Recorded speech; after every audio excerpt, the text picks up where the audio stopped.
नमस्ते, जय हिंद, राम राम सभी को। एक बार फिर से आप सभी का हमारे चैनल शिक्षा विद अजय में हार्दिक स्वागत है, अभिनंदन है। हम आशा करते हैं कि हमारा कंटेंट आपको अच्छा लग रहा होगा।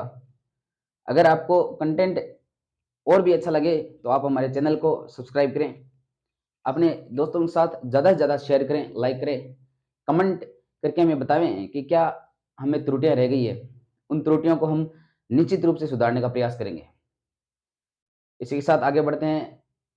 सरासर बालाजी महाराज आपकी हर इच्छाओं की, आपकी हर मनोकामनाओं को पूरा करे। इसी के साथ अपन शुरुआत करते हैं महाराणा कुंभा के बाद। कल अपन ने कुंभा कुंभा का साहित्य, कुंभा की राजनीतिक गतिविधियां, पूरा कुंभा अपन ने कवर कर लिया। इसके बाद अपन आगे देखते हैं कुंभा के बेटे। मैंने बताया था कि कुंभा के बेटे उद्दा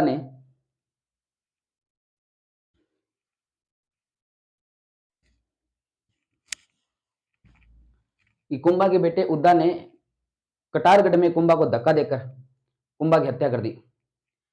कुंभा की बाद में बिजली गिरने पर मृत्यु हो गई, और वैसे भी कुंभा को सामंतों ने मेवाड़ का उत्तराधिकारी स्वीकार नहीं किया। कुंभा के बाद अगले बातें थोड़ी सी ध्यान से देखना आप। मैंने बताया था कुंभा के बेटे हैं रायमल जी। इधर मैंने बताया था आंवल बावल की संधि में जोधा की पुत्री हैं श्रृंगार कंवर। जब आंवल बावल की संधि हुई थी, उसके तहत सोजत पाली को मेवाड़ और मारवाड़ की सीमा बनाया गया था। जो पुराने संबंध बिगड़े आ रहे थे, लड़ाइयां चल रही थी, उन संबंधों को सुधारा गया था और श्रृंगार कंवर की शादी रायमल के साथ की गई थी। आज इन्हीं रायमल जी की अपन बात करते हैं। रायमल जी ने क्या क्या कार्य किए अपने जीवन काल में। तो रायमल जी के ज्यादा विशेष योगदान नहीं है, परंतु एक महत्वपूर्ण योगदान है रायमल जी का। मैंने बताया था आपको एकलिंग जी का मंदिर। एकलिंग जी का मंदिर पहले जो मंदिर की शैलियां होती है उन्हीं में ही था, लेकिन एकलिंग जी के मंदिर को और ज्यादा सुरक्षित करने के लिए इस मंदिर के चारों ओर चार दीवारी कह दो, परकोटा कह दो, इस परकोटे का निर्माण किसने कराया था? वो रायमल जी थे। दुश्मनों से, आक्रांताओं से, आक्रमणकारियों से इसे बचाने के लिए इसकी चारों तरफ चार दीवारी या परकोटे का निर्माण कराया। इनकी रानी श्रृंगार कंवर ने यहां पर बावड़ी का निर्माण कराया। बावड़ी सबसे ज्यादा महत्वपूर्ण बात कोई रायमल जी में आती है तो वो है गोसुंडी अभिलेख।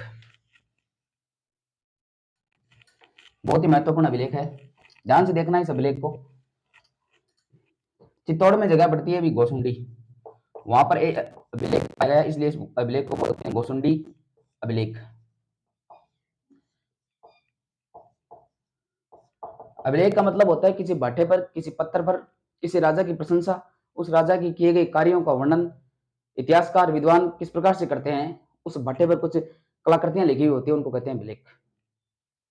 इस गोसुंडी अभिलेख में हमें मिलता है कि एक राजा है गजवंश का, वंश है गजवंश।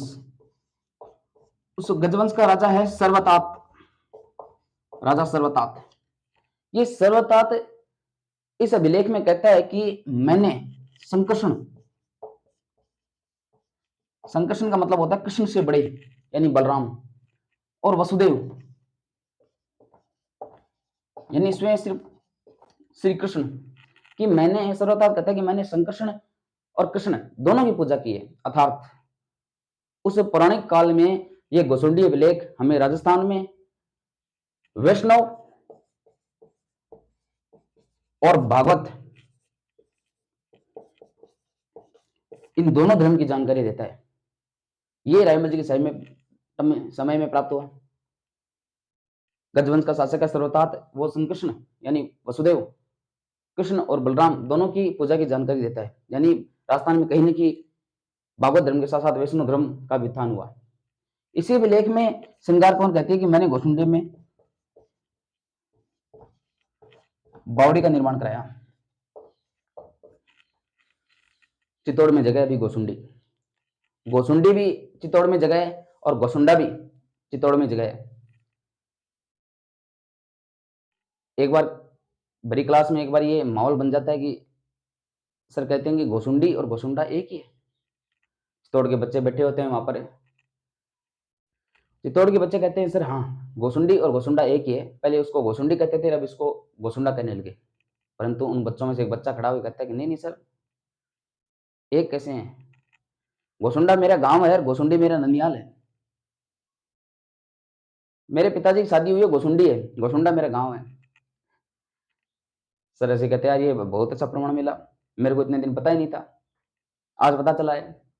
तो आपके पापा के कार्ड में तो ऐसा लिखा गया होगा कि बारात बारात है इस दिन, इस बार, इस समय गोसुंडा से गोसुंडी जाएगी। ध्यान रखना भी, चित्तौड़ में जगह है गोसुंडा और गोसुंडी। ये रायमल जी के बारे में सिर्फ इतना ही था, पर रायमल जी में और विशेष बातें क्या क्या है वो देखते हैं। रायमल जी के बाद अगला रायमल जी का उत्तराधिकारी कौन हो, इस बात को लेकर रायमल जी भी बड़े चिंतित थे, वहां की प्रजा, वहां के सामंत भी बड़े चिंतित थे, क्योंकि रायमल जी के तीनों बेटे उत्तराधिकार के योग्य थे, परंतु इसमें सबसे बड़ा बेटा राजा बनने के लायक था। आज उन बेटों के बारे में, उन बेटों के अंदर चलते हुए उन संघर्ष के बारे में अपन पढ़ेंगे। तो रायमल जी के बेटे, रायमल जी का एक बेटा था पृथ्वीराज सिंसोदिया, जिसको कहते थे उड़ना राजकुमार।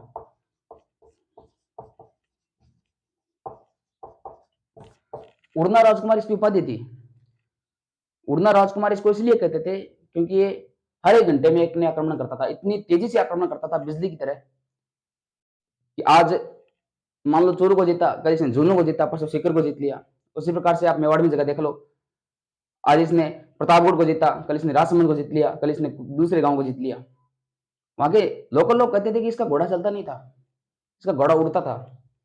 रायमल के समय में जिस प्रकार से अपने साम्राज्य का उत्थान कोई कर रहा था वो पृथ्वीराज था। इतने तेज गति से आक्रमण करने के कारण वहां की जनता ने इसका उपनाम उड़ना राजकुमार दे दिया। वैसे भी गुस्सेल आदमी था, युद्ध में निपुण, सारी कलाएं इसको आती थी, सारा साहित्य इसको आता था। रायमल जी के बाद प्रबल दावेदारी करने का या उत्तराधिकार के संघर्ष में जिसको राजा बनने का अधिकार था, जिसमें सारी कलाएं निपुण थी, वो पृथ्वीराज सिंसोदिया था, उड़ना राजकुमार था। परंतु कहते हैं कि शासन जिसके भाग्य में, जिसकी तकदीर में लिखा होता है, शासन उसी की तकदीर में नसीब होता है। हमने पीछे पहले पढ़ा कि किस प्रकार से उद्दा ने कुंभा को मारकर शासन पाना चाहा, लेकिन सामंतों ने, किस्मत ने, भाग्य ने रायमल को राजा बना दिया।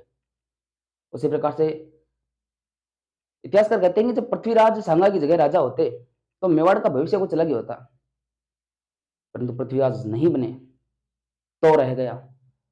इतिहास में तो नाम की कोई जगह नहीं है। महत्वाकांक्षी राजा थे पृथ्वीराज, परंतु किन्हीं कारणवश इनकी मृत्यु हो गई। वो कारण भी देख लेते हैं।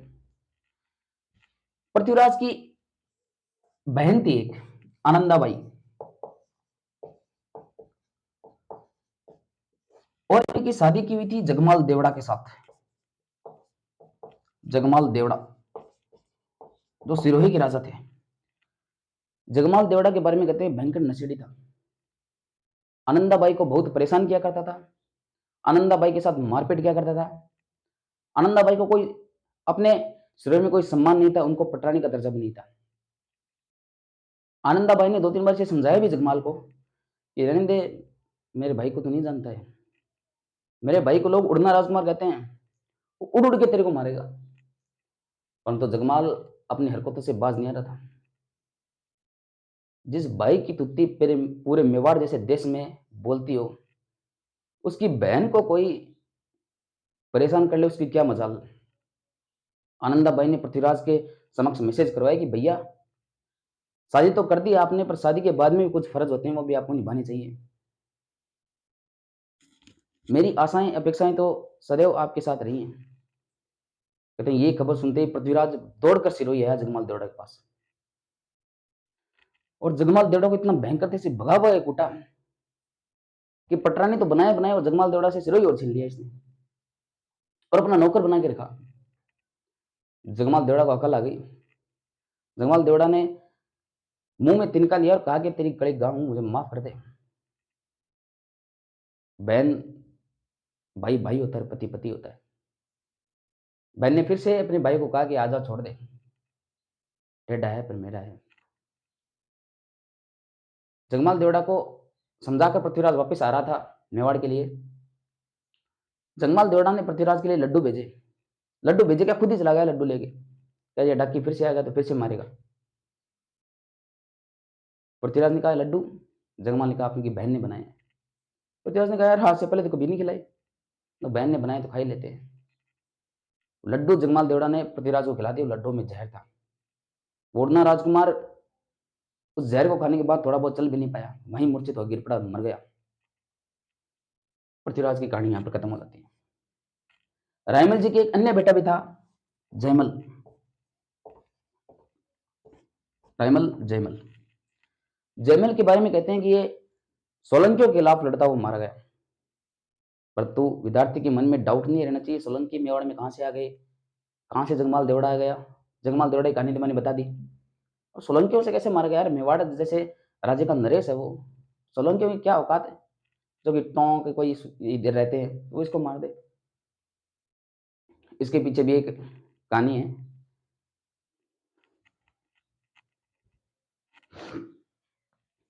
जयमल, जयमल जी के बारे में बताते हैं आपको।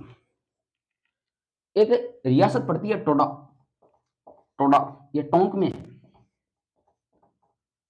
और इस रियासत के राजा थे सुल्तान सोलंकी। सुल्तान सोलंकी।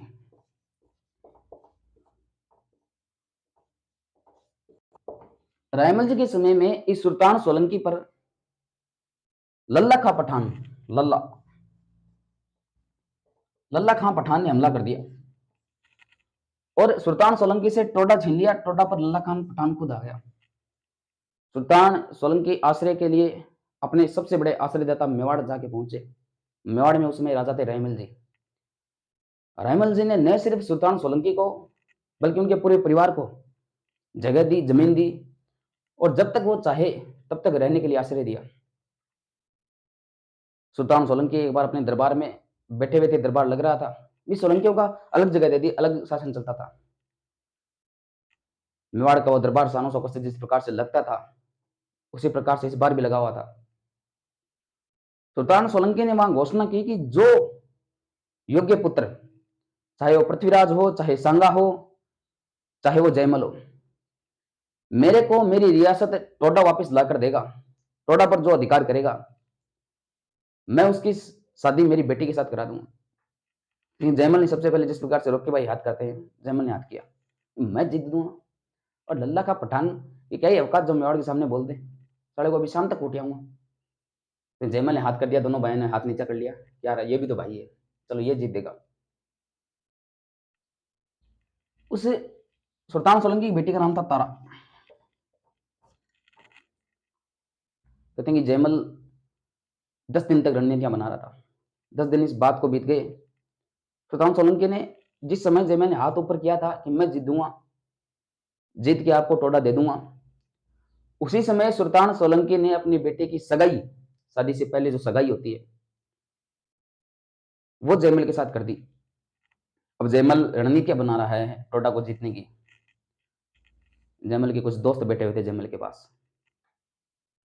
कहते हैं कि किसी व्यक्ति के उत्थान में जितना योगदान दोस्त का होता है, उस व्यक्ति को नीचे गिराने में भी योगदान दोस्तों का ही होता है।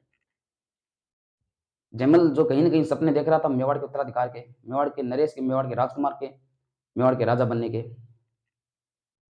वो दोस्तों की वजह से मारा गया।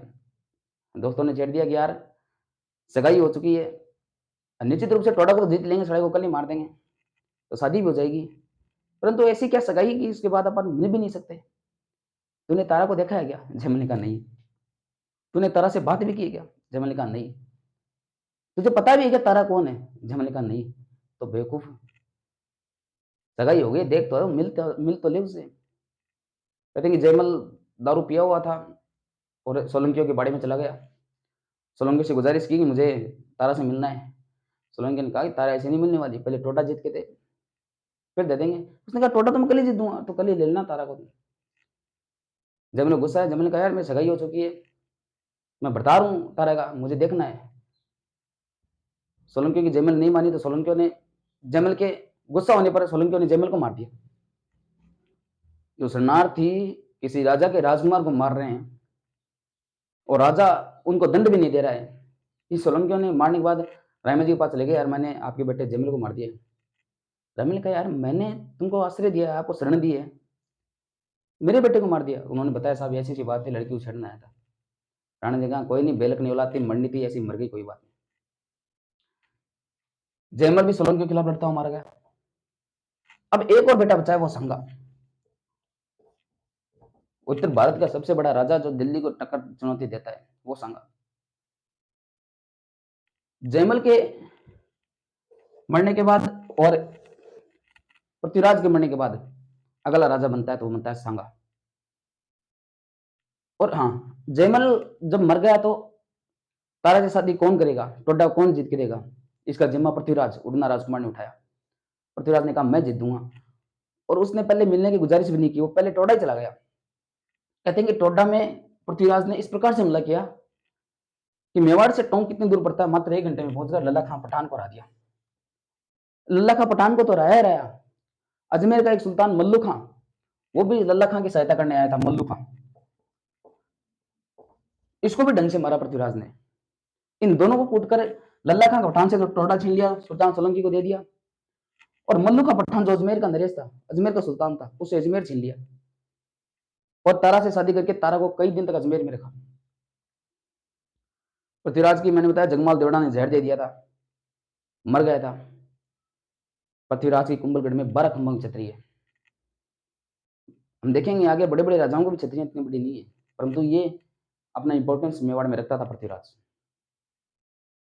अब जयमल भी मर गए हैं, पृथ्वीराज भी मर गए हैं। अब रायमल जी के पास कोई ऑप्शन नहीं है राजा बनाने के, तो निश्चित रूप से स्वतः ही अगला राजा संग्राम सिंह राणा सांगा बनेंगे। देखते हैं राणा सांगा को, अगले राजा, महत्वपूर्ण राजा राणा सांगा, संग्राम सिंह कह दो या सांगा कह दो, इनका टाइम पीरियड भी आप ध्यान रखना, 1502 से 1527। राणा सांगा और इन तीनों भाइयों के बीच में एक छोटी सी टक्कर मुठभेड़ और होती है। कहते हैं इधर सांगा भी महत्वाकांक्षी था, जयमल भी महत्वाकांक्षी था, और पृथ्वीराज तो था ही। ये तीनों आपस में लड़ रहे थे, तो उनके चाचा थे सारंगदेव, इन्होंने तीनों को बुलाया कि मंग तो शासन के लिए कोई इस प्रकार से लड़ता है, यार आप मेवाड़ जैसे प्रदेश के आप राजकुमार हो, निश्चित रूप से आप में से कोई योग्य होगा, वो राजा बनेगा, लगभग बड़ा बेटा बनेगा, लड़ क्यों रहे हो? लड़ने से अच्छा है कि हमारे पड़ोस में नीचे जाते ही गढ़ से एक मंदिर है, मंदिर में एक बूढ़ी महिला रहती है, और वो बूढ़ी महिला हाथ देख के बता देती है कि कौन अगला राजा बनेगा। वो भविष्य की तकदीरें पढ़कर भविष्य का निर्धारण करती है, वो बता देगी। कहते हैं कि तीनों सांगा, जयमल और पृथ्वीराज अपने घोड़े लेकर उस महिला के पास गए। सबसे पहले पृथ्वीराज, कहते हैं बदमाश था, पृथ्वीराज ने कहा जल्दी बताए, थप्पड़ मारूंगा नहीं, जल्दी से बता अगला राजा कौन बनेगा। उस महिला ने कह दिया, तू तो नहीं बनेगा, तू तो पक्का ही नहीं बनेगा पृथ्वीराज के बारे में। पृथ्वीराज ने कहा चल ठीक है, मैं तो नहीं बनूंगा, पर इन दोनों में से बता कौन बनेगा, मैं इन दोनों को मार दूंगा, फिर तुम ही बन जाऊंगा। कहते हैं कि उस महिला ने सांगा की तरफ इशारा कर दिया, ये बनेगा। और पृथ्वीराज और जयमल गुस्साए हुए थे और उन्होंने जाकर सांगा को ढंग से मारा, और सांगा की उस टकरार में आंख फूट गई, एक आंख सांगा की फोड़ दी। सांगा ने उसके बाद मेवाड़ में राज करने का नाम नहीं लिया, सांगा तो वहां से भागा और रुका ही नहीं, भागता भागता भागता भागता आगे भाग गया। करमचंद पवार, करमचंद पवार यहां जाके, इसके पास जाके सांगा ने शरण ली। कहते हैं कि जब सांगा भाग रहा था तो जयमल और पृथ्वीराज ने इसका पीछा किया, बहुत दूर तक पीछा किया। सांगा भाग रहा था तो एक मारवाड़ का एक यात्री था, विदात जेतमलोत, विदात जेतमलोत, राठौड़िया, जेतमा तो राठौड़ होते हैं, उस यात्री की कभी न कभी सांगा ने सहायता की थी। आए हुए आदमी को सांगा ने सम्मान दिया था, सांगा ने आश्रय दिया था। सांगा को विद्या जेतमलोत ने उस हालत में देखा कि यार सांगा की एक आंख फूटी हुई है, भाग रहा है। विद्या जेतमलोत ने रुकाया, रुक भाई। सांगा ने कहा नहीं नहीं नहीं, अरे रुक रुक। सांगा ने कहा नहीं नहीं नहीं, सांगा तो डरता है ये दोनों मारेंगे फिर से। विद्या जेतमलोत ने कहा रुक यार, तूने हमको आश्रय दिया था, अरे हम भी जेतमलोत हैं, तेरी तो सहायता कर ही सकते हैं। सांगा ने कहा तुमको पता नहीं, उसका नाम पृथ्वीराज है, और मेरे को तो क्या, तुमको भी उड़ उड़ के मरेगा साथ में, और उसके साथ में जयमल हो रहा है, खारका बैठे हैं दोनों, और उस डोकरी ने मरवा दिया। डोकरी ने मेरी तरफ इशारा कर दिया, तू बनेगा राजा। और इनमें सारंगदेव चाचा जी ने कहा था ऐसे करना है। विद्या जेतमलोत ने कहा था कभी न कभी हमने तेरी बाजरी खाई है, और हम नमक हरामी नहीं कर सकते, जिसकी खाई बाजरी उसकी बजाओ हाजरी। तू भाग यहाँ से, और बीच में जो आएंगे ना पृथ्वीराज और जयमल, दोनों को देख लेंगे। 10 यात्री थे वो, विद्या जेतमलोत उसके परिवार के भाई, राठौड़ मारवाड़ के यात्री। सांगा को भागने का मौका दे दिया। विद्या जेतमलोत बीच में रुका हुआ था, तो निश्चित रूप से पृथ्वीराज और जयमल को आना था। पृथ्वीराज ने कहा कि इधर एक आंख फुटा हुआ आदमी गया है। विद्या जेतमलोत ने कहा कि नहीं नहीं, कोई नहीं गया। तो पृथ्वीराज को उस विद्या जेतमलोत की शक्ल देखकर उसको पता लग गया, पृथ्वीराज को, कि इसको पता है कि सांगा यहाँ से गया है, खून पड़े हुए हैं यहाँ पर, फिर भी ये नहीं बता रहा है। पृथ्वीराज ने कहा ढंग से बता दे, 10 जने हो तुम, सबकी गर्दन काट के ले जाऊंगा, बता दे। विद्या जेतमलोत ने कहा ये तो करना है।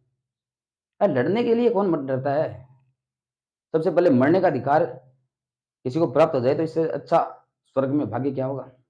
इससे ऐसे तकदीर क्या लिखा जाएगी कि कोई यात्री कभी न कभी जिस स्वामी ने उसको आश्रय दिया था उसकी रक्षा करते हुए मारा गया। इसको आने वाली दुनिया तो याद रखेगी, और कभी न कभी बच्चे पढ़ेंगे। विद्या जेतमलोत और पृथ्वीराज के बीच में, पृथ्वीराज और जयमल के बीच इतनी भयंकर भिड़ंत हुई, इस मारवाड़ के राठौड़ यात्री उसके साथ में तो 10 जने थे, उन्होंने पृथ्वीराज और जयमल को भयंकर तरीके से कूटा, 1 इंच भी आगे नहीं बढ़ने दिया। सांगा कामयाब हो गया था अपने लक्ष्य तक पहुंचने में। सांगा भागकर करमचंद पवार के यहाँ चला गया। जिस तलवार के मुहाने पर लहू लगा था सांगा को मारने के लिए, वह तलवार कहीं विद्या जेतमलोत के लहू से ठंडी पड़ गई।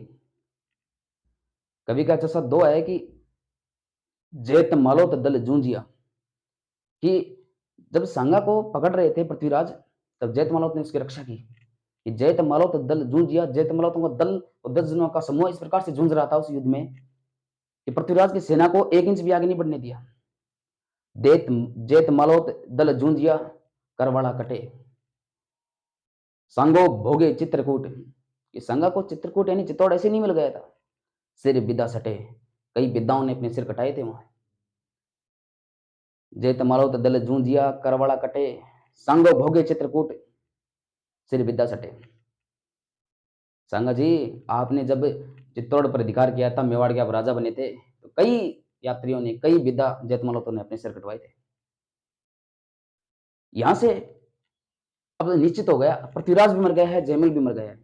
अब अगला राजा निश्चित रूप से जो कोई बनना है तो वो सांगा है। अब सांगा राजा बनता है।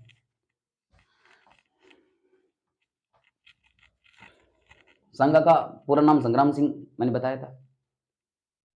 सांगा राजा बनता है तो सांगा के राजा बनते ही सांगा देखता है, अपने सामंतों को बुलाता है कि यार ग्रह कलेश तो मिटा लिया, अब बाहरी कलेश क्या है। सामंत कहते हैं कि सांगा जी, आप अभी भी घायल हो, थोड़े दिन इलाज करा लो अपना, आंख फूटी हुई है, एक हाथ के लगी हुई है, पैर में लगी हुई है, राजा बनने से पहले आपने इतने युद्ध लड़ लिए हैं, अभी हम सक्षम नहीं है, मेवाड़ सक्षम नहीं है बाहरी शक्तियों से लड़ने के लिए। सांगा जी कहते हैं आप तो बताओ कौन है जो आंख में तिनके का काम कर रहा है। सामंतों ने कहा इब्राहिम लोदी। इब्राहिम लोदी सांगा के समकालीन भारत में कोई सबसे बड़ा वंश जो दिल्ली पे राज कर रहा था वो लोदी वंश था, और दिल्ली के राजा थे महमूद लोदी। महमूद लोदी इब्राहिम लोदी के पिताजी। जब इन तीनों भाइयों में टकरार चल रही थी तो कहते हैं कि एक बार तो पृथ्वीराज ने इब्राहिम लोदी को कूट के भगा दिया। इब्राहिम लोदी लोमड़ी की जितना चालाक था, वो तीनों भाइयों की इस लड़ाई में अपनी अपनी कूटनीतिक चाल चल रहा था। तो कभी मेवाड़ के 2 गांव छीन ले, कभी मेवाड़ के 3 गांव छीन ले।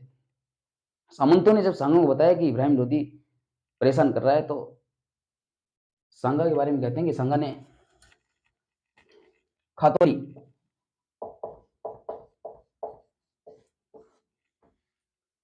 कोटा में जगह पड़ती है 1517,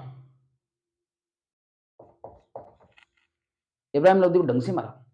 इस युद्ध में इब्राहिम लोदी के छक्के छुड़ा दिया सांगा ने। इब्राहिम लोदी को याद आया कि यार मैं तो दिल्ली का सुल्तान हूं, मेवाड़ में फंस गया हूं। ये एक देश जिसे टक्कर लिए वो इतना ताकतवर है, तो अन्य भारत के राजा तो कितने ताकतवर होंगे। इब्राहिम लोदी मुंह में तिनका लेकर माफी मांग के सांगा से वापस दिल्ली चला जाता है। 1517 में खातौली कोटा के युद्ध में महाराणा सांगा इब्राहिम लोदी को ढंग से मारते हैं। कहते हैं जब इब्राहिम लोदी दिल्ली जाता है तो अपने बाप से मिलता है, बाप को कहता है कि पिताजी मार खा के आ गया। तो महमूद लोदी कहता है कि तेरे को क्या लगा कि मैं ऐसे कहूंगा। सरदार बहुत खुश हुआ। महमूद लोदी उसे बड़ी सेना देकर वापस भेजता है 1 साल बाद 1518 में। बाड़ी नामक जगह, बाड़ी ये पड़ती है धौलपुर। आप देखिए कि मेवाड़ रियासत है, मेवाड़ रियासत से बाहर जाकर कोटा में रोक ले रहा है। इधर धौलपुर जो ठेठ आगरा के पास पड़ता है वहां पर जाके उसको रोक रहा है। मेवाड़ और धौलपुर, यार ये राजस्थान का मैप बनाए तो मेवाड़ यहाँ है, धौलपुर यहाँ है, यहां जाके रह रहा है। बाड़ी धौलपुर के 1518 में इब्राहिम लोदी को ढंग से मारा। अब ये युद्ध हारने के बाद इब्राहिम लोदी की या महमूद लोदी दोनों की औकात नहीं हुई कि सांगा के ऊपर फिर से हमला कर दें।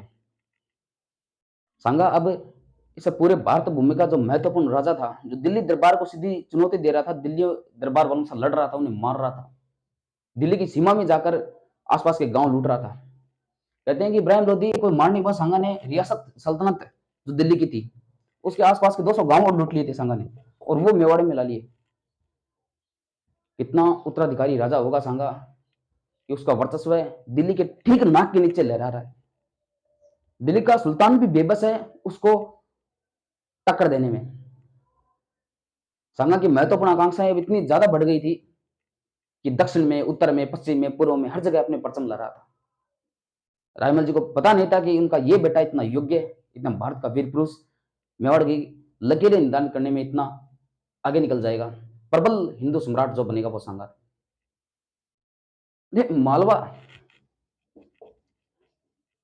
मालवा में राजा थे महमूद खिलजी सेकंड। पहला तो कुंभा के टाइम में आ गया, यहां सेकंड महमूद खिलजी सेकंड। सांगा के एक दोस्त थे मेदिनी राय। मेदिनी राय को सांगा ने चंदेरी की जो जगह थी, चंदेरी वो दे रखी थी। कहते हैं कि महमूद लोदी सेकंड जो मालवा का राजा था, उसने चंदेरी पे आक्रमण करके मेदिनी राय को हरा दिया, और मेदिनी राय वापस भाग के सांगा के पास आ गया। सांगा को अपनी कंडीशन बताई कि यार वो मालवा का शासक आ रहा है, उसने ढंग से मारा है, हरा दिया है, और मेदिनी राय ये भी कहता है कि मैं इसे चंदेरी भी छीन लिया है। सांगा जाता है। महमूद खिलजी इस बड़ी सेना को सांगा की छोटी सी टुकड़ी ढंग से रहती है, महमूद खिलजी को भागने पे मजबूर कर देती है। महमूद खिलजी से मालवा भी छीन लेते हैं। और एक आदमी थे सांगा की सेना में, हरिदास चारण। ये इस महमूद खिलजी गर्दन पकड़ के और इसको सीधे मेवाड़ ले आते हैं, राणा सांगा के सामने पेश करते हैं। राणा सांगा बहुत खुश होते हैं कि यार मेरा एक सेनापति, मेरा एक सैनिक सामने वाली सेना के प्रमुख लीडर को उसके परकच्चे उड़ा के उसको मेरे सामने ले आया है। राणा सांगा बहुत खुश होते हैं। राणा सांगा कहते हैं कि आधा मेवाड़ दे लो आप चारण जी। हरिदास चारण कहता है कि नहीं साहब, आपकी सेवा में जो धनाढ़, आपकी सेवा में जो वर्चस्व मिलता है वो आधा मेवाड़ में नहीं मिलता है। पूरा मेवाड़ की चार करने वाले व्यक्ति ने सिर्फ 10 गांव लिए अपनी शाखा बसाने के लिए। हरिदास चारण को महमूद खिलजी को जिंदा पकड़ के लाने के कारण 10 गांव दान में दिए। कहते हैं कि महमूद खिलजी को सांगा ने बंदी बनाकर रखा 6 महीने तक उसे सारे काम करवाए, उसे बैंड बजवाया, उसे जेल के सारे काम करवाए। महमूद खिलजी एक दिन परेशान होता सांगा के पास चला गया कि सांगा जी ऐसा क्या करते हो, युद्ध तो हारे थे, मारना तो मार दो यार, ये जलील मत करो, मैं कभी ना कभी खुद ही फांसी खा लूंगा। अब सौगंध करता हूँ कि आपके मेवाड़ की तरफ देखूंगा भी नहीं, आपके दोस्तों को भी नहीं चढ़ूंगा, आपको टैक्स देता रहूंगा निरंतर। सांगा जी ने कहते हैं कि अपने सेनापतियों को बुलाकर उसको पैसा देकर, उसको घोड़ा देकर, उसको इज्जत देकर महमूद खिलजी को वापस भेज दिया। यार अब इस खुद के मन में वापस लड़ने की इच्छा नहीं है, इतनी बेइज्जत अपनी, इतनी जलीलता अपनी महसूस कर चुका है, उसको कोई परेशानी करेगा, कोई नहीं मारेगा, इसको वापस छोड़ दो। उस हिंदू सम्राट की अब राजनीतिक कूटनीतियां देखिए कि अपने पास में पकड़े हुए उस जिहादी को वापस भेज रहा है। कितना महत्वपूर्ण राजा रहा होगा सांगा। परंतु तकदीरें बदलती हैं, किस्मत बदलती है, भाग्य किस प्रकार से उलट उलट लेता है, अपनी फेर अपनी करवट मोड़ता है, इस बात का किसी को नहीं पता चलता। वो अफगानिस्तान से फरगनाई गद्दी से आए हुआ बाबर, जिसने दिल्ली पर महमूद लोदी और इब्राहिम लोदी को ढंग से हराया, उसकी नजर कहीं ना कहीं अब उस मेवाड़ के प्रदेश पर थी। बाबर एंट्री करता है, दिल्ली को जीत लेता है, दिल्ली का अगला सुल्तान बनता है। संगा को लगा कि यार जिस प्रकार से क्रांत आते हैं, लूट के जाते हैं, वापिस चले जाते हैं, बाबर भी वही करेगा, दिल्ली को लूटेगा, मारेगा, वापिस चला जाएगा। लेकिन वो मुगल भारत को लूटने नहीं, भारत को अपना बनाने आए थे, भारत पर राज करने आए थे। हम उसी बाबर और राणा सांगा के संघर्ष को पढ़ेंगे। देखते हैं आगे बाबर और राणा सांगा का युद्ध किस प्रकार से, खानवा का किस प्रकार से, वो खातुली का युद्ध आगे अपन देखते हैं। बाबर और राणा सांगा के बीच में टकरार।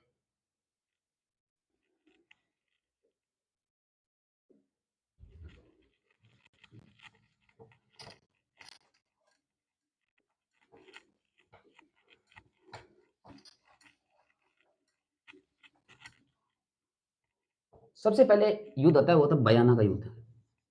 बयाना का युद्ध, बयाना भरतपुर में जगह पड़ती है। 16 फरवरी 1527। युद्ध क्यों हुआ, क्या कारण रहे होंगे युद्ध के? बाबर अपनी पुस्तक बाबरनामा,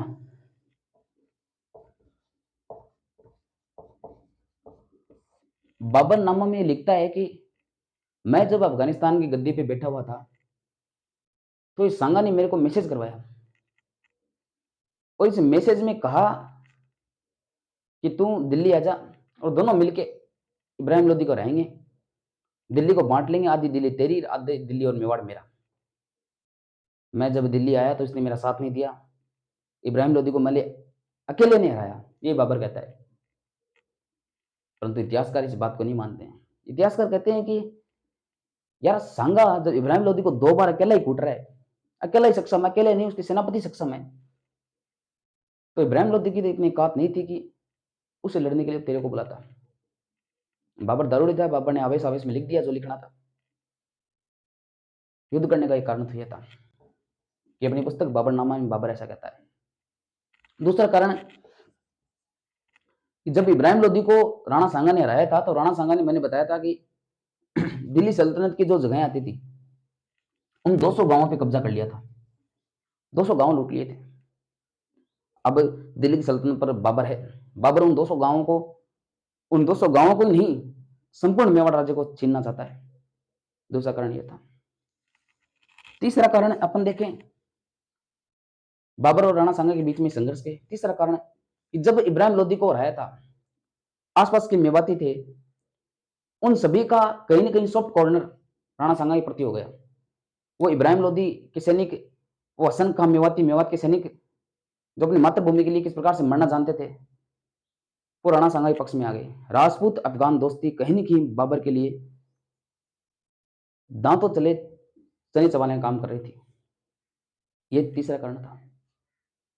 और चौथा कारण, सबसे इंपॉर्टेंट कारण होता है, वो किसी न किसी प्रकार से राजा का हमेशा होता है। राजा अगर दिल्ली का राजा है, दिल्ली का सुल्तान है, दिल्ली का मुगल आजम है, वजीर आजम है, वो ये कतई नहीं चाहेगा कि उसके ठीक नाक के नीचे कोई इतना प्रभुत्वशाली राजा, इतना प्रभुत्वशाली, वैभवशाली, उस गौरवशाली प्रदेश का राजा, उस मेवाड़ का राजा इस प्रकार से उभर जाए कि आने वाले समय में दिल्ली को ठेठ चुनौती दे। दिल्ली को लूट रहा है सांगा, कभी नहीं चाहेगा। साम्राज्यवादी नीतियां राजा को मजबूर करती है कि वो अपने दूसरे पक्ष के राजा को हराए या उससे संधि करे। बाबर संधि तो कैसे कर सकता था यार? बाबर से ज्यादा बड़ी सेना, बाबर से ज्यादा प्रभुत्व था राणा सांगा का। वो साम्राज्यवादी नीति इधर सांगा की भी थी, इधर बाबर की भी थी। बाबर ने अपनी सेना भेजी बयाना में। मेहंदी ख्वाजा, मेहंदी ख्वाजा बयाना किले में बाबर का सेनापति बैठा हुआ था। आप देखिए, ये मेवाड़ है, इधर ठेठ भरतपुर दिल्ली के पास, दिल्ली के नाक के नीचे सांगा अपनी सेना लेके बैठा है। महमूद लोधी को हराया है, लोधियों को हराया है, बाबर को भी चुनौती दे रहा है। यार आज आप आपकी सेना लेकर अफगानिस्तान में लड़ने जाओगे, आप अपनी सेना लेकर तुर्की में लड़ने जाओगे, आपको कैसा लगेगा? मनोबल वहीं टूट जाएगा आपका। मेवाड़ भी उस समय का देश है, भरतपुर भी उस समय का देश है, दिल्ली उस समय का देश है। एक राजा अपने देश से इतनी दूर अपनी सेना लेके जा रहा है। यार जितनी दूर ये मेवाड़ से भरतपुर पड़ता है, उतनी दूर अपने अफगानिस्तान पड़ता है भारत से, वहां की सेना लेके जा रहा है। दिल्ली के राजा को कतई पसंद नहीं है कि उसकी नाक के नीचे कोई इतना प्रोग्रेस कर ले। बाबर का सेनापति मेहंदी ख्वाजा को बयाना युद्ध में, बयाना पर अधिकारी कर लेता है सांगा, बयाने को तहस नहस कर देता है, मेहंदी ख्वाजा को मार देता है। मेहंदी ख्वाजा ने मैसेज कराया कि यार क्या कर रहे हो बाबर साहब, ये राणा सांगा आ गए कि सेना इतनी बड़ी है कि 10 मिनट लगेंगे हमको मारने में। लेकिन बाबर ने अपनी 30,000 की सेना भेजी मेहंदी ख्वाजा को रोकने के लिए। बाबर के उस विश्वासपति सेनापति को रोकने के लिए, उस राणा सांगा के प्रेशर को कम करने के लिए 30,000 सैनिक भेजे। अजय देवगन सेना लेके आया 30,000 की। सुल्तान मिर्जा नाम था उसका, सुल्तान मिर्जा।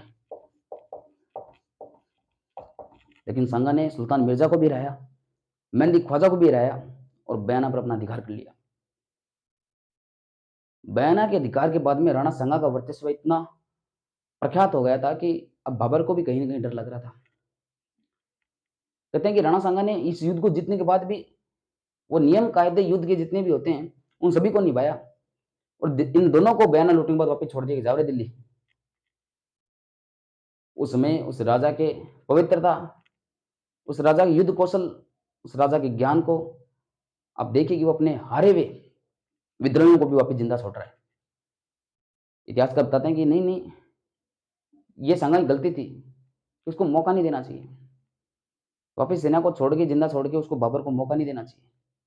इतिहासकार ये भी कहते हैं कि उस समय का ये प्रमाण थे, उस समय की ये नीति थी कि आए हुए दुश्मन जो शरण की सेना में आ गया है, तो शरणागति दुश्मन है, उसको भी बाइज्जत बरी करना चाहिए। ये भारत के युद्ध के नियम है, परंतु वो जिहादी इन नियमों को धज्जियां उड़ाते थे, इन नियम को नहीं समझते थे, उनको छोड़ दिया। इसका मतलब ये कि वापस से वो एक बड़ी सेना लेकर आप पर हमला करेंगे। वही हुआ खानवा, खानवा का युद्ध 17 मार्च 1527। श्यामलदास जी की पुस्तक है वीर विनोद, वो इस युद्ध की तारीख यही बताते हैं यार 17 मार्च नहीं 16 मार्च को ही हो गया था, लेकिन इतिहासकार अन्य मत 17 मार्च को हुआ था। जब ये युद्ध होने वाला था तो बाबर अपनी सेना के सामने बैठा था, और वो मेहंदी ख्वाजा और सुल्तान मिर्जा भी वहां उपस्थित थे उस दरबार में। उन्होंने बताया कि यार किससे लड़ने जा रहे हो आप युद्ध? बाबर ने कहा राणा सांगा को जाएंगे, हरा देंगे। मेहंदी ख्वाजा ने कहा उसकी तेरी जो सेना है ना, उससे 4 गुना ज्यादा बड़ी सेना है, और डील गिडा के 7-7 फुट के आदमी है वो तोप को ही नहीं समझते यार, तोप को तलवारों से काट देते हैं। तो कहां जा रहे, मरवा दिया। बाबर के सैनिकों का मनोबल जो वैसे ही कम था, वो और भी कम हो रहा था, डरे हुए थे, सहमे हुए थे। बाबर ने कहा ऐसे तो मत करो यार। बाबर ने कहा कि मैं मेरे खुद के लिए नहीं लड़ रहा हूँ, तुमको क्या लगता है कि मैं लड़के दिल्ली जीत लूंगा, दिल्ली पे शासन करना चाहता हूँ? सैनिकों ने कहा हाँ तो यही करेगा तुम, जीतते तो वैसे ही नहीं का, दिल्ली भी राज करना चाहता है तुमको क्या लगता है कि मैं राज करके यहाँ पर खुद ले लूंगा, तुमको कुछ नहीं दूंगा? सैनिकों ने कहा हाँ तो। बाबर ने कहा नहीं नहीं, छोटी छोटी जगह भी तुमको दूंगा। तुमको क्या लग रहा है कि मैं युद्ध मेरे लिए लड़ रहा हूँ? सैनिकों को मनोबल बढ़ाने के लिए बाबर जो काम कर रहा है, किस प्रकार से देखिए। सैनिकों ने कहा हाँ तो मैं मेरे लिए नहीं लड़ रहा हूँ, मैं धर्म की रक्षा के लिए लड़ रहा हूँ। आज इस्लाम पे खतरा है कि किस प्रकार से वो दिल्ली को चुनौती दे रहा है सांगा। और कल को दिल्ली को भी जीत लेगा। मैं मेरे लिए नहीं, धर्म की रक्षा के लिए लड़ रहा हूँ। इस प्रकार से वो काफिर आज धर्म को लूटने वाले हैं। सैनिकों के थोड़ा बहुत विश्वास हुआ, यार हो तो सकता है, इस्लाम की रक्षा के लिए लड़ रहा हूं मैं। सैनिकों ने कहा, तू तो बातें मत ही कर इस्लाम की, तू दारूड़ी है, भयंकर इतनी दारू पीता है। और ये बातें जब बाबर बोल रहा था, उसके पैक हाथ में था। बाबर अपनी बाबरना में लिखता है कि इतना दारूड़ी था बाबर, इतनी दारू का उसको शौक था, इतना अफीम का उसको शौक था। बाबर अपनी किताब में लिखता है, आज सुबह अफगानिस्तान से 2 दोस्त आए, उनके साथ दारू पी, फिर घोड़े पे अपन टहलने के लिए, शिकार करने के लिए, तब दारू पी, रात को सोने वाले थे, सर टूट रहा था, अकड़ रहा था शरीर, तब दारू पी, सुबह उठे वापस दारू पी। दारू दारू का जिक्र करता है। और जब ये प्रवचन दे रहा था कि मैं इस्लाम की रक्षा के लिए लड़ रहा हूँ, मैं धर्म की रक्षा के लिए लड़ रहा हूँ, मैं मेरे लिए नहीं लड़ रहा हूँ, मैं यूं जीत जाऊंगा, जिहाद करूंगा। जिहादी वो होता है जो धर्म की रक्षा के लिए लड़ता है, बिना पैसे के लिए लड़ता है। गाजी, मैं जिहाद के लिए लड़ रहा हूँ। जिहाद यानी काफिरों को हराना। मैं गाजी बन जाऊंगा, दिल्ली का राजा नहीं बनूंगा मैं, दिल्ली का राजा आप सब बनोगे, मैं गाजी बनूंगा जो धर्म के लिए लड़ता है। कभी शराब नहीं पीऊंगा। कहते हैं शराब का पैक जो हाथ में था बाबर ने फेंक दिया, मन तो नहीं करा था बाबर का, फिर भी फेंक दिया। उनमें से एक सैनिक ने कहा, वो जो टेंट में जो पोटलियां पड़ी है, बाबर ने वो भी फेंकवा दी, फेंक दो रे। एक सैनिक ने कहा, वो यार मुसलमानों के टैक्स लेते हो, तमगा कर, तमगा। बाबर ने कह दिया, आज से वो भी माफ, सब कुछ माफ है। अब सैनिकों का मनोबल उच्च था एकदम। यहाँ यार मर जाएंगे, क्या होगा, इससे ज्यादा संघर्ष से लड़ तो लेंगे। अब युद्ध होने वाला है, खानवा का युद्ध। भारत की तकदीरें बदलेगा, भारत का भविष्य निर्धारित करेगा। खानवा का युद्ध,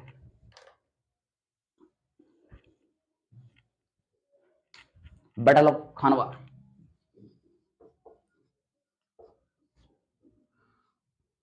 17 मार्च 1527।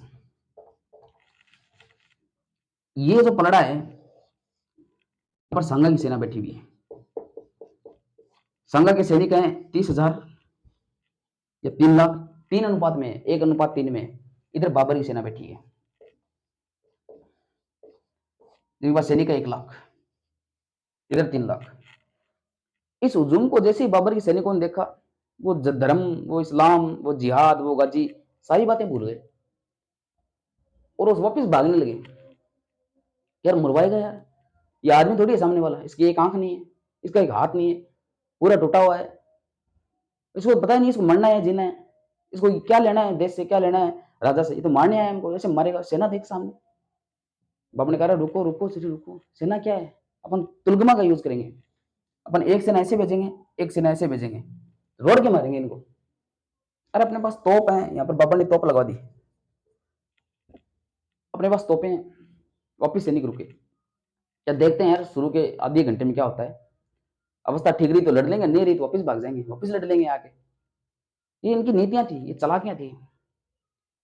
जिस प्रकार से बाबर ने गज की उपाधि धारण की, बाबर ने जिहाद किया, बाबर ने तमगा कर माफ किया, उसी प्रकार से सांगा ने भी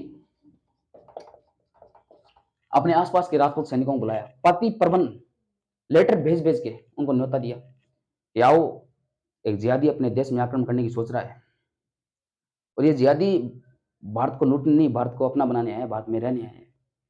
और ये जिहादी जब मेरे को मार के जीत जाएगा तो निश्चित रूप से अगला दिल्ली का सुल्तान, भारत का तकदीर, भारत का निर्धारण करेगा।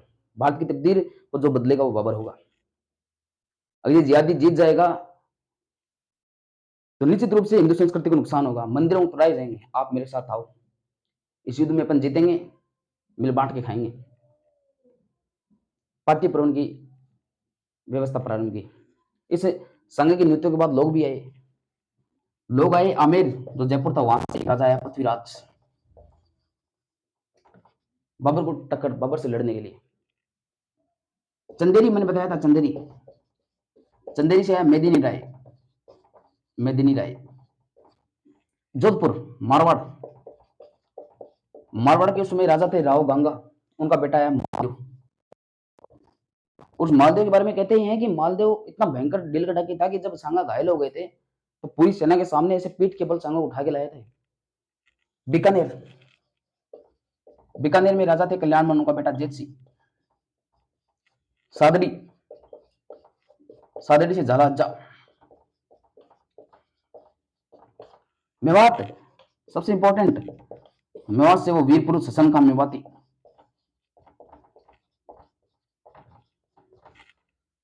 भारमल, इडर से भारमल। ये सभी संघा की सहायता करने के लिए आए। देवलिया, देवलिया से बाघ सिंह। इस बाघ सिंह वीर पुरुष के बारे में अपन बाद में पढ़ेंगे, ध्यान रखना। देवलिया से बाघ सिंह, ये सभी इस मोर्चे पे खड़े थे। ये सारे संघा की सहायता करने के लिए बाबर के खिलाफ आए थे। इधर संघा की सेना खड़ी है, इधर बाबर की सेना खड़ी है। अब युद्ध प्रारंभ होगा। युद्ध जिस प्रकार से प्रारंभ हुआ कि शुरू के 15-20 मिनट में ही उन संघा के वीर मेवाड़ियों ने बाबर की सेना के छक्के छुड़ा दिए। इतनी भयंकर तरीके से टूट पड़े, वो परकच्चे उड़ा दिए मुगलों ने। परंतु बाबर इस युद्ध में तोप लेके आया था। तोप, तोपों के आगे तलवारें कितने काम करेंगी। तोपों के आगे तलवारों की क्या औकात है। बाबर ने तोप चलाना शुरू किया, परंतु वो राजपूत वीर उन तोपों के सामने भी खड़े हो गए। उन तोपों को तलवारों से काट दिया, नीचे मुंह गिरा दिया, उनका जमीन में मुंह गिरा दिया। तोपों की भी जो कूटनीति बाबर की थी, वो भी उन वीर योद्धाओं के सामने फैल हो गई। यार इधर तोप का गोला आ रहा है, इनको पता ही नहीं है क्या, ये जाके तलवार से तोप के घोड़े को मार रहे हैं, उस तोप को काट रहे हैं। उस तोप का मुंह नीचे करके सांकड़े काट के तोप को नीचे करा दिया। परंतु बाबर के बारे में कहते हैं कि वो शेर जैसा ताकतवर और लोमड़ी जैसा चालाक था। जगीरा की तरह कमीनापन उसमें कोट कोट के भरा हुआ था। युद्ध की सारी रणनीतियां जानता था। यार अफगानिस्तान से आकर भारत में राज करने आया है तो बंदा निश्चित रूप से काबिल है। उसने अपनी एक और पद्धति तुलगमा, तुलगमा पद्धति का यूज किया और ये सेना सीधी सीधी लड़ रही है, एक दुश्मन से एक दुश्मन। सामने बाबर का दुश्मन है, इधर संघा का दुश्मन है, लड़ रहे हैं आपस में। वो मार रहा है, इधर मार खा रहा है, इधर वो मार रहा है, इधर वो मार खा रहा है। लेकिन यहां से इसने सेना भेजी तुलगमा, एक टुकड़ी यहां से, एक टुकड़ी यहां से। अब जो संघा की तरफ से सैनिक लड़ रहे हैं, वो एक यहां से लड़ रहे हैं, यहां से सैनिक आ जाता है। संघा वाला कहता है यार तू यहाँ कहां से, ये चीटिंग है, बिल्कुल गलत है, तू कहां से आ गया, हम सामने लड़ रहे हैं। वो इसको मारते रहे। इस तुलगमा टुकड़े ने यहां से नुकसान करना प्रारंभ किया। ऐसे धीरे धीरे, और इसके साथ में मैंने बताया संघा के साथ में अन्य राजा आए थे। उन राजा के साथ में उनके सेनापति भी थे, उनके सैनिक भी थे। सैनिकों के लिए राजा कोई संघा नहीं थे, उनके लिए अपने जो थे, जैसे आमेर का पृथ्वीराज, चंदेरी का मेदिनी राय, बीकानेर का जैत सिंह, मारवाड़ का राव गंगा, मेवात का चंका मेवाती, उन सैनिकों के लिए वो ही उनके राजा थे। जब उनके अपने राजा की चोट लग गई तो वो टुकड़ियां युद्ध छोड़ के बीच में चली गई। मान लो इधर मालदेव की चोट लग गई तो मालदेव के साथ में जो 1000 सैनिक आए थे वो भी युद्ध से हट गए। तो जैत सिंह के साथ में 1000 सैनिक आए थे वो भी हट गए। यार उनके लिए उनका स्वाभिमान, उनका सेनापति, उनका राजा था, उस वो राजा ही घायल हो गया। तो अब संघाई सेना के साथ लड़ने का क्या फायदा, वो वापिस आ गए। संघाई सेना कम पड़ गई, संघा घायल हो गई। जब भी कोई मेवाड़ी घायल होता था उसको वापस ले जाने की जिम्मेवारी सैनिकों की होती थी। और उस मेवाड़ी की जगह पर जो युद्ध का नेतृत्व करता वो सादरी का झाला अज्जा। झाला अज्जा ने संघा का मुकुट पहना और युद्ध लड़ने के लिए तैयार हो गए। लेकिन जब संघा युद्ध लड़ रहा था तो युद्ध तितर बितर हो गया एकदम। बाबर ने अपने सैनिकों से कहा अब एक ही टारगेट, एक निशान रखो, वो है संघा। संघा के हाथ काट दिया गया। संघा पे तीर तीर चला गया। संघा उन तीरों को झेलने पाया, संघा का हाथ कट गया। तो फिर भी वो वीर योद्धा लड़ने को तैयार था, घायल हो गया फिर भी लड़ने को तैयार था। खानवा का युद्ध संघा के आने के बाद, उन सेनापति जाने के बाद बाबर ने जीत लिया। पूरी संघा सेना को हरा दिया। बाबर युद्ध जीतने के बाद गाजी की उपाधि धारण करता है। गाजी जो धर्म के लिए, जो अपने ईमान के लिए लड़ता है, वो गाजी कहते हैं। संघा जब घायल हो गए थे, घायल संघा को ले जाया गया युद्ध का मैदान, युद्ध का जो मैदान क्षेत्र था वहां से घायल संघा को ले जाया गया बसवा। दौसा में जगह पड़ती है बसवा। यहाँ पर संघा का इलाज किया गया, बढ़िया तरीके से इलाज किया गया। बसवा दोसा में जो सांगा का इलाज हुआ, कहते हैं डाके वापस उठ गया वो इलाज होने के बाद। उसने अपने सैनिकों से पूछा, क्या हुआ युद्ध का? सैनिकों ने कहा, यार युद्ध तो हार गए। संगा ने कहा, कैसे युद्ध हार गए? अब बाबर कहाँ गए? तो कहते हैं कि बाबर तो साहब वो आपका चंदेरी का मेदिनी था ना, जिसने आपने को चाय नाश्ता करा था, वहां गया है। लेकिन बाबर खानवा जीतने के बाद उस मेदिनी को रहने वापस चला गया कि अब खानवा के साथ साथ चंदेरी भी जीत लेंगे। संगा ने कहा, यार वो भी अपना दोस्त है मेदिनी राय, उसने अपनी सहायता की थी, अपने को चलना चाहिए उसकी रक्षा करने के लिए।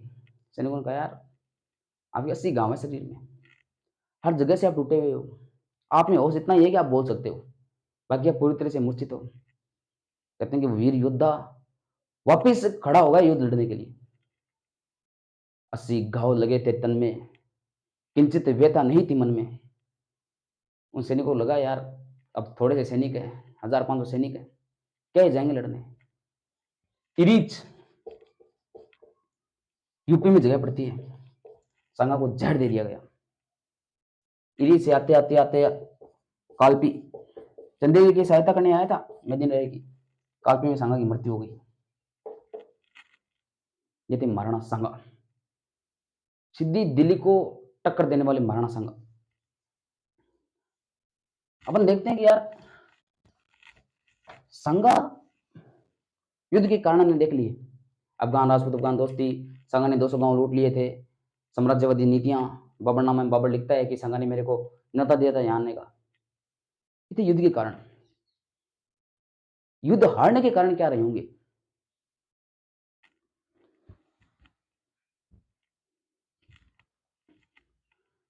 युद्ध हारने के कारण संगा यही थे कि महाराणा सांगा की सेना अलग अलग सेनापतियों के नेतृत्व में लड़ रही थी।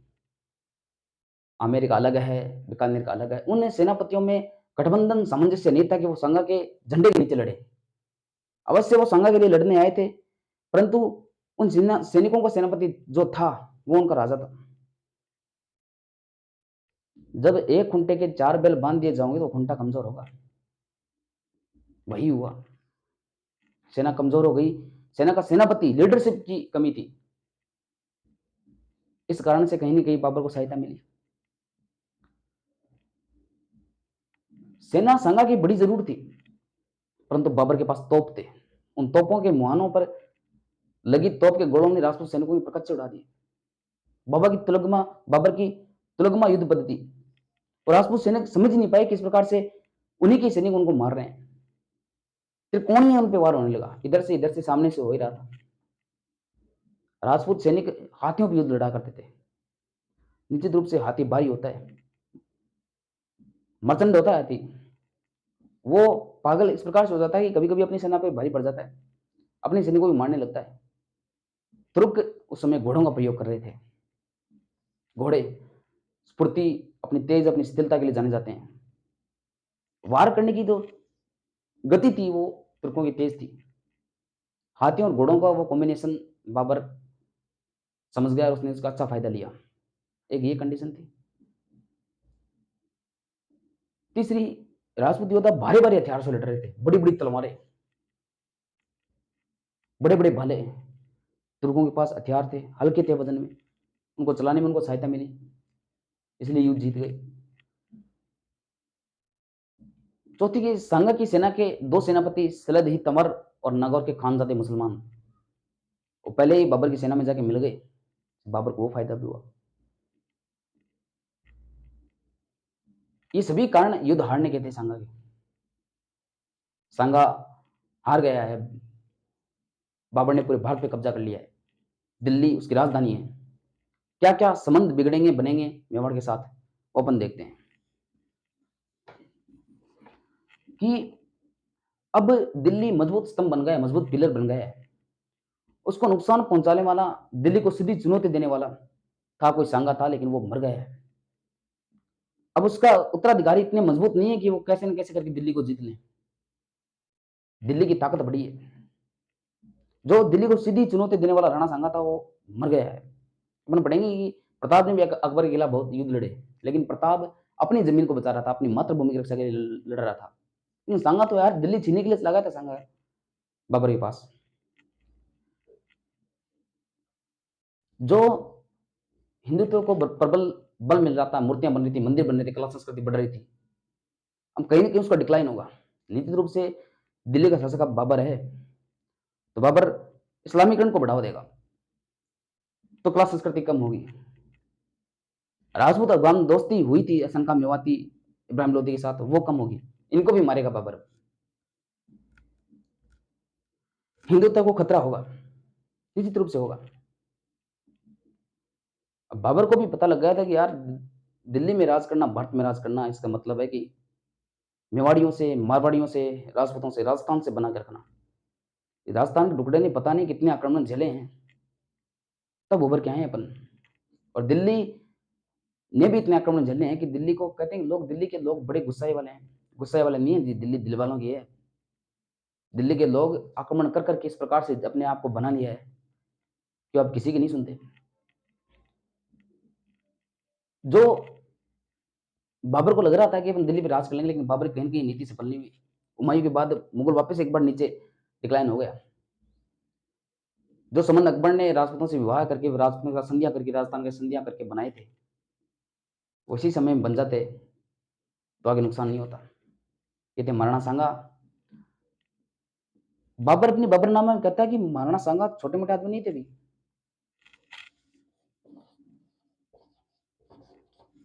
उनकी सेना में 7 राजा, 9 राव, 104 सरदार थे। मेरी सेना में तो ये कुछ नहीं था। सांगा की उपाधियां हैं हिंदूपत, हिंदू की रक्षा करने वाला। दूसरी, सैनिकों का भगनावेश।